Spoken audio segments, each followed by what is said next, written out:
नमो नारायण, जय महाकाल, जय मां बगलामुखी। सभी मेरे दर्शकों का बहुत बहुत स्वागत है। आशा करता हूं आप सभी लोग स्वस्थ होंगे, आपकी आध्यात्मिक उन्नति आगे बढ़ रही होगी। आज के मेरे वीडियो का टॉपिक है कि अगर आपको ये 6 लक्षण दिखाई देते हैं, 6 संकेत दिखाई देते हैं, तो आपको सिद्धियां मिल रही हैं, शक्तियां मिल रही हैं और निश्चित ना एक दिन आप उच्च कोटि के साधक भगत बनेंगे और आपको सभी प्रकार की अष्ट सिद्धियां नवनिधियां मिलेंगी। जो एक सच्चा साधक होता है वो सच्चे मन से प्रभु के चरणों में अपने आप को समर्पित करता है। वो अपनी भक्ति के लिए, साधना के लिए किसी भी प्रकार से, कितना भी बिजी उसका समय हो, कितना ही बिजी उसका ध्यान हो, वो अपना एक समय प्रभु की भक्ति के लिए निकाल देता है। जिस दिन भी वो प्रभु की भक्ति नहीं करेगा उस दिन उसे यही लगेगा कि मैंने आज क्या नहीं किया है, और यही एक सच्चे भक्त की निशानी होती है। कल के मेरे वीडियो में मैंने आपको बताया था कि 6 ऐसे लक्षण जो एक सच्चे भक्त के बारे में होते हैं, और जो एक सच्चा भक्त होता है उसे ये 6 चीज़ें मिलती हैं जो मैं आज अपने वीडियो के माध्यम से आपको बता रहा हूं।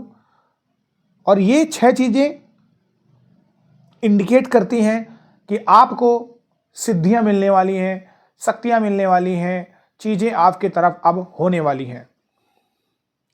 सबसे पहला लक्षण, सर में दर्द होना। जो भी इंसान प्रभु की भक्ति करता है, एक सच्चा साधक होता है, उसके सर में दर्द होता है। ये चरण है साधना का, ये चरण है सिद्धि मिलने का।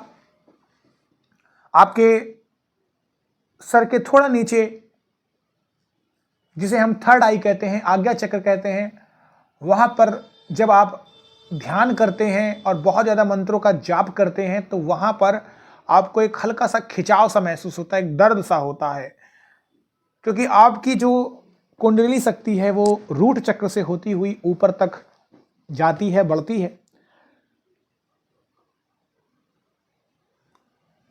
धीरे धीरे आप बहुत कुछ हासिल करते हैं इस थर्ड चक्र के ऊपर। तो इसका आपको यही परिणाम देखने को मिलता है कि आपके सर में दर्द होता है। इस दर्द से आपको घबराना नहीं है, ये नॉर्मल है, ये सभी साधक के साथ होता है।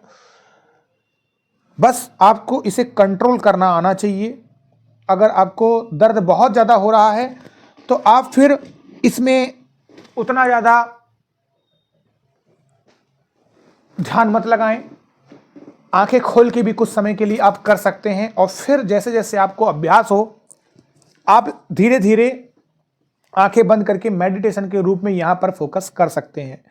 तो सर में दर्द होना मतलब आपकी कुंडली शक्ति खुल रही है, आपको भूत भविष्य की घटनाओं को होने का आभास हो रहा है, ज्ञान हो रहा है। दूसरी बात है,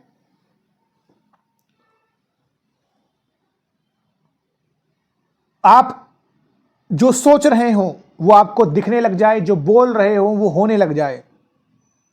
ये दोनों ही चीजें हैं, जो आप सोचते हो यानी आपका मन जो है, जो आपका शरीर है, सर है, जो आपका ब्रह्मांड है पूरा, जिस सर के अंदर हजारों लाखों करोड़ों कोशिकाएं हैं, वो चीजों को अब चुंबक की तरीके से खींच रहा है। यानी आप जो सोचते हैं वो होने लगता है, जो बोल रहे हैं यानी आपको वाक सिद्धि मिल चुकी है, यानी आपको सिद्धियां मिल रही हैं अब धीरे धीरे।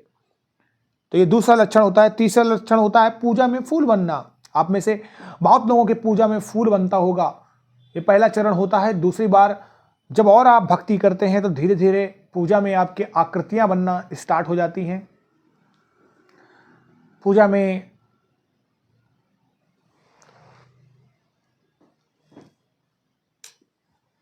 आकृतियां बनती हैं, अलग अलग प्रकार की चीजें होती हैं। कई कई जगहों में शस्त्र अस्त्र भी बनते हैं, देवताओं के चेहरे बनते हैं। ये भी एक चरण होता है कि भगवान आपसे प्रसन्न है। ये आपको आभास कराते हैं कि मेरे पुत्र, मेरी पुत्री, मैं तेरे इर्द गिर्द हूँ, मैं तेरे साथ हूँ हमेशा, तू घबरा मत, डर मत, अपनी पूजा को निरंतर जारी रख, मैं तेरे साथ हूँ। अगली बात है कि आपको उबासी आती है। देखिए, ये उबासी इस बात का संकेत होता है कि आपके अंदर से नेगेटिव एनर्जी जो है वो जा रही है। शरीर आपका जो मैला था वो अब क्लीन हो रहा है, स्वच्छ हो रहा है, अच्छा हो रहा है। तो उबासी आना गलत नहीं है, आप उससे घबराइएगा मत। धीरे धीरे आपको उबासी आना भी बंद हो जाएगी। आप बस कोशिश ये करिए कि आपका पूरा ध्यान प्रभु के चरणों में हो, मंत्र जाप में हो। अगर आपका ध्यान ही कहीं पर नहीं है, मंत्र में भी नहीं लग रहा, प्रभु के चरणों में भी या कहीं पर भी नहीं लग रहा, ध्यान कहीं आपका और है, फिर उबासी आ रही, इसका मतलब पूजा पाठ में आपका मन नहीं है। तो ये भी एक इसका कारण हो सकता है।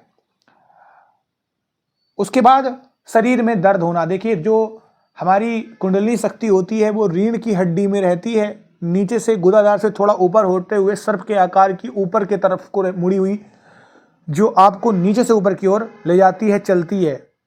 जब भी आप मंत्र का जाप करते हैं या कोई भी साधना करते हैं, किसी प्रकार से आप मेडिटेशन करते हैं, ध्यान योग वगैरह लगाते हैं, तब भी आपकी कुंडलिनी शक्ति जागृत होने लगती है, जो नीचे से ऊपर की ओर चलती है। जब नीचे से ऊपर की ओर चलती है तो ऐसे में कुछ चीज़ें स्वाभाविक हैं जो आपको दिखती हैं, मिलती हैं, जैसे रोंगटे खड़े हो जाना, जैसे झटके लगना, शरीर में दर्द होना, हाथ पैरों का अकड़ जाना, कूल्हों में दर्द होना, बैठक में दर्द होना, ये स्वाभाविक है। लेकिन इसमें से कुछ फैक्टर्स ऐसे भी हैं जो आपके एज के ऊपर, आपकी कैपेसिटी के ऊपर भी हो सकते हैं। अगर आपकी बहुत ज़्यादा एज है तो ये चीज़ें भी हो सकती हैं। तो दोनों ही इसके पहलू हैं।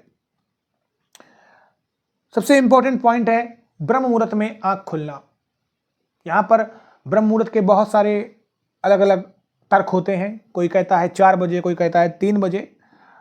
वास्तविकता में ब्रह्म मुहूर्त सूर्य उदय होने के 90 मिनट के बीच का समय होता है। ब्रह्म मुहूर्त सबसे इंपॉर्टेंट समय होता है जो सुबह का होता है, और ऐसे ही शाम को एक समय होता है जिसे हम गोधूली काल कहते हैं, वो भी सबसे इंपॉर्टेंट समय होता है। इन दोनों ही समय में देवताओं का वास होता है। मैं बात कर रहा हूं आपसे ब्रह्म मुहूर्त की, जिस समय आपके पास किसी भी प्रकार का कोई समय नहीं रहता है, कोई टाइम की पाबंदी नहीं रहती, कोई फ़ोन कॉल्स नहीं, कोई मीटिंग नहीं, कोई बिजनेस नहीं, कोई नौकरी नहीं। आप आसानी से भगवान के इस अच्छे वातावरण का फ़ायदा उठा सकते हैं, शांति से प्रभु के चरणों में अपने आप को समर्पित कर सकते हैं। तो मैं इधर का उधर का नहीं करके एक बीच का समय पकड़ता हूं जो सबसे बेस्ट होता है। 4 बजे से लेकर 5:30 बजे तक का समय सबसे बेस्ट समय माना गया, सबसे अच्छा समय माना गया है।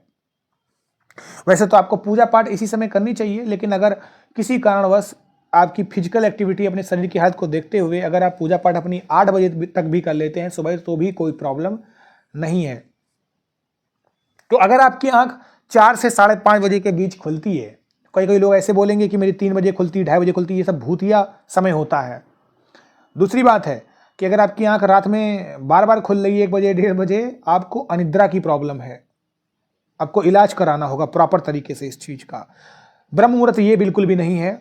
4 बजे से लेकर ब्रह्म मुहूर्त स्टार्ट हो जाता है, आप उसको पकड़ के चलिए। इस समय में अगर आपकी आंख बार बार खुलती है, ये संदेश होता है कि आप प्रभु में अपना मन लगाएं। और एक सच्चे साधक की आंख इतने बजे ही खुलती है, इसका मतलब आपको सिद्धियां प्राप्त होने वाली है। और अगर नहीं भी प्राप्त हुई तो प्रभु कह रहे हैं कि तुम इस समय करो, मैं तुम्हें सिद्धि प्रदान करूंगा। तो सिद्धि प्राप्त होने के, सिद्धियां आपको मिल चुकी हैं, इसके ये 6 लक्षण मैंने आपको बताए हैं। जो लोग मेरे चैनल पर नए आए हैं वो मेरे चैनल को लाइक करें, सब्सक्राइब करें, बेल आइकन बटन को भी दबाएं ताकि आगे की नोटिफिकेशन आपको मिलती रहे। ये मेरी वीडियो आप अपने जानकार तक या किसी और तक भी पहुंचा सकते हैं, जिससे उसको भी फ़ायदा हो, आपको भी फ़ायदा हो और मुझे भी फ़ायदा हो। आप सभी लोग स्वस्थ रहें, खुश रहें, मैं यही मनोकामना करता हूँ। इसी के साथ मैं आपसे इजाज़त चाहता हूँ। नमो नारायण, जय महाकाल, जय बगलामुखी।